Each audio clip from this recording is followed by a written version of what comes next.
Hello and welcome for the second lecture on Munshi Premchand's Godaan. In the Progressive Writers' Conference held in 1936, Munshi Premchand declared, I weigh art in the scale of utility. We shall have to change our criteria of beauty. Why this statement becomes so relevant?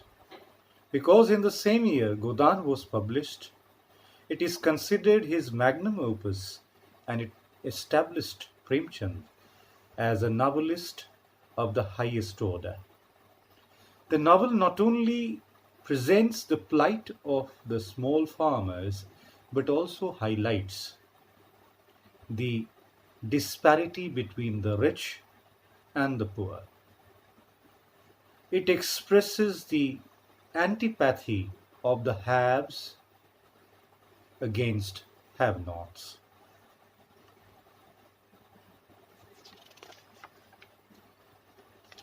Godaan is the most essential funeral rite according to Hindu religion.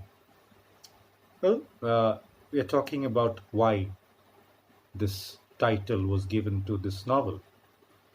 So it's a funeral rite in Hindu households. As you know, Godaan or a gift of a cow enables a departed soul to cross Bhavsagar to ensure a place in heaven. But Premchand uses Godaan as a symbol of unattainable ambition, which only a few can actually achieve, let alone a destitute farmer like the protagonist Hori is. The story begins in a village called Bellari, with Hori, the protagonist, having a desire to buy a cow, which is beyond his means. He's a very small farmer and he lacks money. So he resorts to trickery by enticing Bhola for a second marriage. He gets the cow, but his joy is short lived, as Hira, his brother, poisons and kills the cow. There is again a nearby village called Semri, where lives the feudal lord, the Jamindar, Rai Sahab, who exploits the naive Hori and people like him. Hori, like others, is in debt and fails to fulfill the most basic necessities of life for himself and for his family members.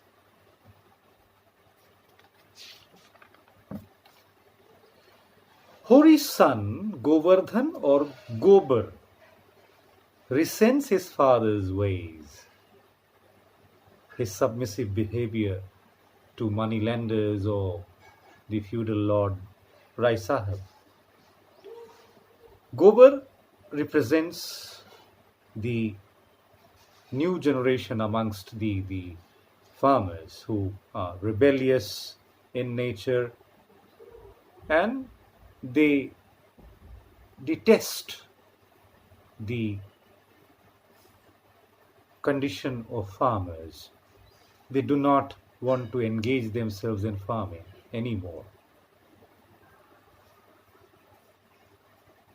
Gobar is a daring individual, I said earlier. Uh, he goes against the society in having an illicit relationship with Junia, Bhula's widowed daughter. And the affair comes into fore when we come to know that Junia is pregnant with Gobar's son.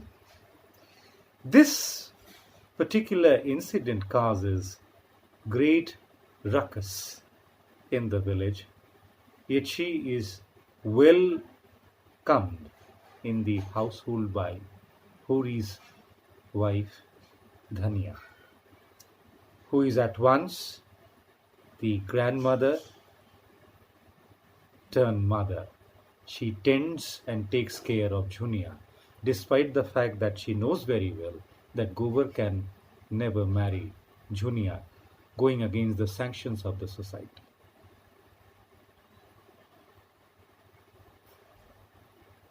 The story goes back and forth between these two villages, and we come to know the rampant exploitation by the moneylenders, the government officials, and zamindars or the feudal lords of the small peasantry there. And what happens that Hori by and by loses possession of his land, and Gobar,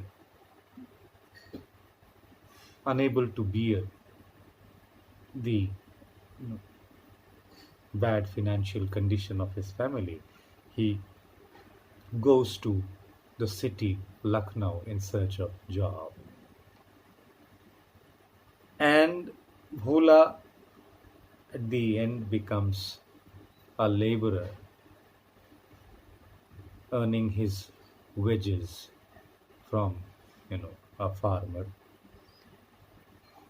Now he has only one ambition, that has been uh, an ambition with him all his life. That is, uh, he should be able to buy a cow for his grandson Mangal now, because he is a grandfather now. But that was not to happen. And on a very hot day, working outside, uh, he gets affected by hyperthermia, that is loo, the during the summer it's very severe, and he dies. After his you know death, uh, Hira, Hori's brother, and others suggest Dhania that she should gift a cow in order to get salvation for Hori's departed soul. But the family is so destitute, so poor, that they cannot afford to do that. And Dhanya, you know, places 20 annas that she has earned the previous day on Hori's school hands, saying to the Pandit of that village that that is all that we have, and please consider this, that Hori has done, gifted a cow, he has done a Godaan. So that there ends the story of Godaan. Although this is the main plot, uh, if you go through that novel, you will subsequently find out that there are other plots as well. There are other characters as well. There are subplots in there.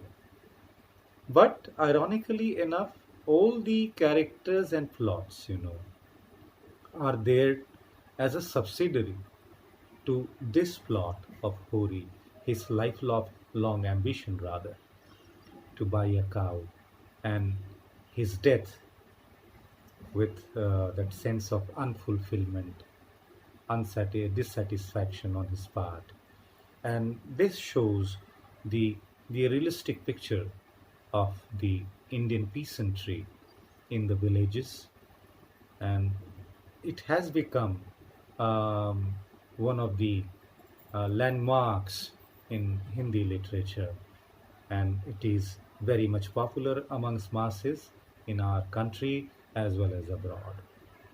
Thank you for your patient hearing.